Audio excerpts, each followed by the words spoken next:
നാം അഭിമാനം കൊള്ളുമ്പോ ഈ ഭൂമിയിൽ നിന്ന് ആദ്യമായി എന്റെ പ്രിയപ്പെട്ടവരെ 2019 ചന്ദ്രയാൻ ഒന്നിറങ്ങുന്നത്. എന്നാൽ അത് ചന്ദ്രനിലേക്ക് ഇറങ്ങാൻ കഴിഞ്ഞില്ല.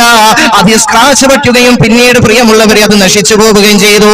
പിന്നീട് ഒരു വർഷം എന്റെ പ്രിയമുള്ളവരെ ചന്ദ്രയാൻ 2 ഇറക്കി എന്റെ പ്രിയമുള്ളവരെ, അതും പരാജയപ്പെട്ടപ്പോ അതിന്റെ ന്യൂനതകൾ മനസ്സിലാക്കി എന്റെ പ്രിയമുള്ളവരെ ഇന്ന് ശാസ്ത്രലോകം എന്റെ പ്രിയപ്പെട്ടവരെ 2023 ജൂലൈ 14 കുതിച്ചുയർന്ന ചന്ദ്രയാൻ പേടകത്തിന് ആഗസ്റ്റ് 23 ചന്ദ്രന്റെ ദക്ഷിണ ധ്രുവത്തില് കൃത്യസമയത്ത് ലാൻഡ് ചെയ്യാൻ പറ്റുന്നത്. ചന്ദ്രന്റെ ഗുരുത്വാകർഷണ വലയത്തില് ആഗസ്റ്റ് 5 പ്രിയമുള്ളവരെ ചന്ദ്രയാൻ 3 പ്രവേശിച്ചത്.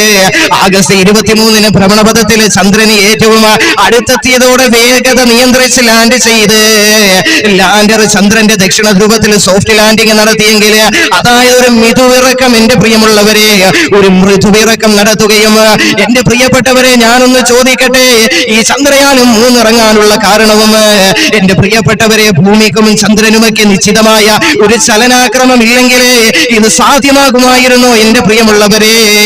ഇവിടെയാണ് നാം മനസ്സിലാക്കേണ്ടത്. ഒരു കണക്ഷനുമില്ലാതെ എന്റെ പ്രിയമുള്ളവരെ ഈ ആകാശഭൂമികളെയും ചന്ദ്രനുകളെയും എന്റെ പ്രിയമുള്ളവരെ അല്ലാഹു സുബ്ഹാനഹു വ തആല സംവിധാനിക്കുന്നെങ്കിൽ, അല്ലാഹു നിയന്ത്രിക്കുന്നെങ്കിൽ, അല്ലാഹുവിന്റെ പരിശുദ്ധി എത്രയോ വലുതാ പ്രിയമുള്ളവരെ, അല്ലാഹുവിന്റെ ഖുദ്റത്ത് എത്രയോ വലുതാണ് പ്രിയമുള്ളവരെ.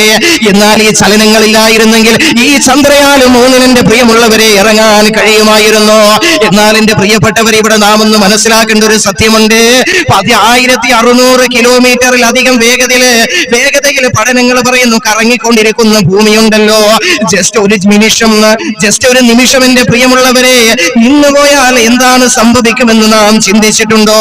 അതേ വേഗത്തിൽ എന്റെ പ്രിയമുള്ളവരെ നമ്മുടെ വീടുകളും ഈ മണ്ണുകളും ഈ പ്രപഞ്ചത്തിലുള്ള എല്ലാ വസ്തുക്കളും എന്റെ പ്രിയമുള്ളവരെ എങ്ങനെയാണോ ഈ ഭൂമിയുടെ ചലനം നിന്നുപോയത്, അതേ മൂവ്മെന്റിൽ എന്റെ പ്രിയമുള്ളവരെ ഇതെല്ലാം ചുറ്റിക്കറന്ന് പറന്നു പോകുമെന്ന് പഠനങ്ങൾ പോലും എന്റെ പ്രിയമുള്ളവരെ പഠനങ്ങൾ പോലും ഇന്ന് പറഞ്ഞെങ്കിൽ എന്റെ പ്രിയമുള്ളവരെ മനസ്സിലാക്കണം, അല്ലാഹു എത്രയോ സംവിധാനങ്ങളാ നൽകിയിരിക്കുന്നത്.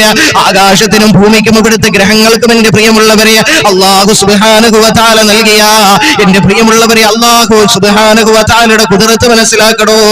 ഇന്നുണ്ടല്ലോ ചന്ദ്രയാൻ 3 സോഫ്റ്റ് ലാൻഡിംഗ് നടത്തിയപ്പോൾ ഖുർആൻ ഖുർആനിനേക്കാൾ മുമ്പാണ് ശാസ്ത്രലോകം ഇന്ന് മുന്നോട്ട് കുതിച്ചുകൊണ്ടിരിക്കുന്നതെന്ന് പറഞ്ഞുകൊണ്ട് നിരീശ്വര ചിന്തകൾ ഇറക്കുന്ന നിരീശ്വരവാദികളോട് പറയട്ടെ, വിശുദ്ധമായ ഖുർആൻ ഇവിടുന്ന് നൂറ്റാണ്ടുകൾക്ക് മുമ്പ് പറഞ്ഞത് എന്താണെന്നറിയുമോ?